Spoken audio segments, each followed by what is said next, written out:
Deeply Awake, Channeling by the Council, Kathy Vick, in celebration, April 4, 2016. Websites, www.kathyvick.com. Lightworkers.org, Magartha.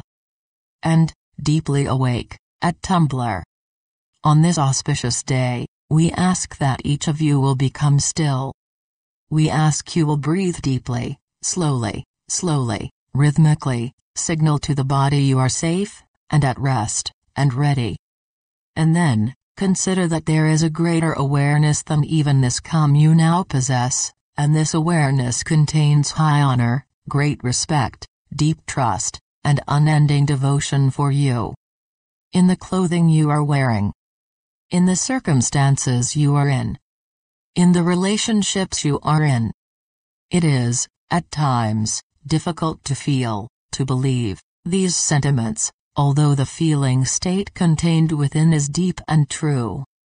And yet, we ask that each of you examine this phenomenon. An entity, a committee, a lover, a child, says they feel honor, respect, trust and devotion toward you, or, perhaps, to your work. Can you believe it? Can you accept it? We say that the word love is energetically ambiguous, and its rays, its expressions, its creations far more enjoyable in discussing with those for whom you experience this profound energy, the life force, we tell you now. And so, we lead you on an exercise which we know will cause some discomfort, and yet, by doing so, doors open to new ways of holding thoughts about, and for, self. We say that you, dear reader, you are held in the rays of the all's love. Innumerable, and yet, it is here we sit, for a time, thinking, and learning. In high honor, great respect, deep trust, and unending devotion. Disbelief is born of denial of these traits within, and refusal of the gift of their recognition. And so we ask, are you holding yourself in high honor when you remind yourself of how you believed you harmed another, though they have not indicated harm? Or the many times it has been brought to your attention you have hurt someone?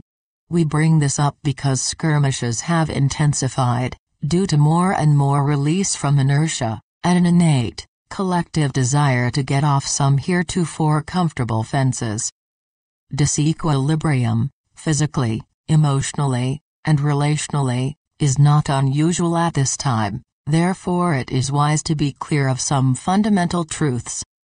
If it is true that you conduct yourself in a truthful, clear and kind way, if you strive to be honest, authentic and good, with others, then, can you, as a group, and as individuals, come to understand that hurt feelings are simply from an individually and collectively inflamed sense of unworthiness, of feeling unseen, unglorified, unrecognized?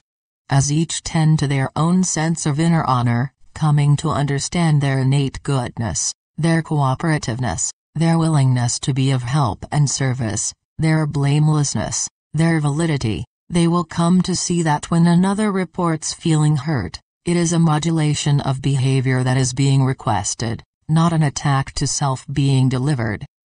And, it may be an unreasonable request. Some know of this great truth and walk through their days untroubled, but we say there are few, because worries abound, and it is past time for throwing one's consciousness elsewhere to determine if it has done harm. It has not. All is in agreement and in alignment. In this state, it matters not if another dishonors you. Dishonoring something intrinsically honorable is, and can be seen as, an act of weakness, dysfunction, of feeling less than the other. And, we move to great respect. With this we ask you to be easy in the things which you assume are incorrect about yourselves and your operating your life. We ask you to think softly and more kindly toward the issues you feel you have handled inexpertly, or with a heart of anger. If you are aware of your darkness, we ask that you understand it is a function of it, and we ask, are you also holding in your awareness your good, as you contemplate misdeeds, failures, what you have labeled mistakes? We ask you to forgive yourselves your dark deeds, the things you believe will die with you. They do not die with your corporeal body, our beloveds. They die with your dismissal of them as valid. Deeds may indeed be a reason for pride, for a sense of respect and confidence. It is good, it is right, to feel certain that which you meet you can handle. This is a symptom of honoring the self.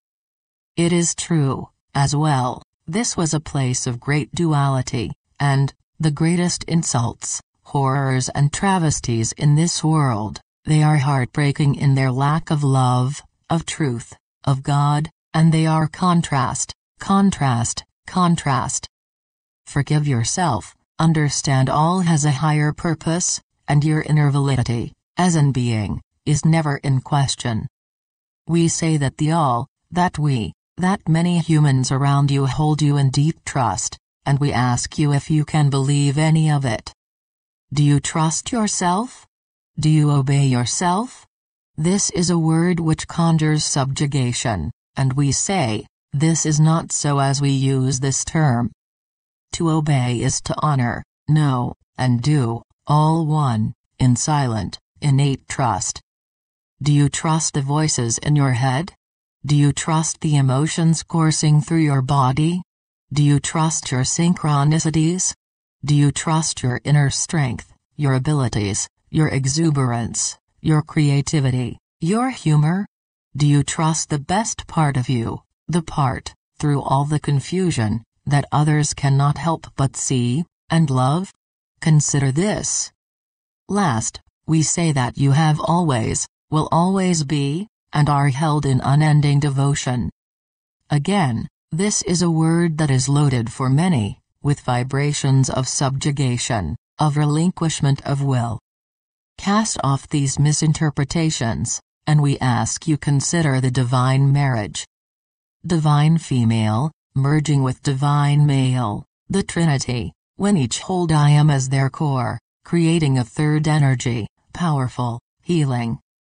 It is through this we see devotion as template, as guide, and how humanity has indeed interpreted this. We gave the channel an experience 2 Christmases ago, outside, as she smoked and cried, heartbroken, and lonely. She was, frankly, inconsolable. It was then we explained her confusion. In Divine Feminine, there is a requirement, when it is activated, that, due to its sheer power, it be met, energetically, by its counterpart. We then presented her with the concept of marrying herself. She saw that within her was the divine masculine, as she understood fully why it is compelling to know its physical counterpart. She was able to see how her need to have things done is then accomplished through her counterpart's participation, her innate divine masculine's purpose, that of completion, communion, devotion, will. She saw her own divine feminine, watched how they are able to assist the other in greater and greater expression and joy. She then understood that she was able to activate the divine masculine within, and through her, a reality she had not anticipated, a part of herself who was utterly devoted, as was she. Suddenly, she felt better, and able to face the same situation which had triggered her profound loneliness. We state this as an example because, devotion, as is love, carries a mixed charge, one that requires both receiving and giving. It is a sentiment without action, just as trust can be, just as love can be, just as honor can be, just as respect can be.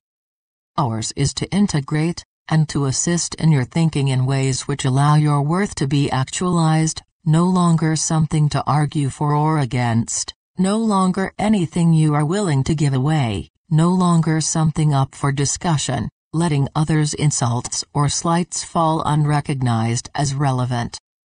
Allow all their reaction, and it becomes ever so much more easy to smile when someone snarls, remembering such thoughts as these, on the page. After all, a snarl is acceptable too. We say that all that is, sees you and feels nothing but the height of love, unspeakably deep and true, and so well deserved, so magnificent this creation, and your part in it, are.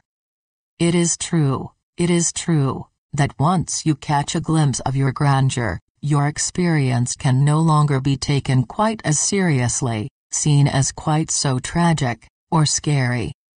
Its depth, however, is exponentially enhanced. We say this is a day to discover and enjoy and frolic within your human experience. We tell you there are no enemies about, and any disasters are intentional, by design, and that you will recover. You will overcome. You already have,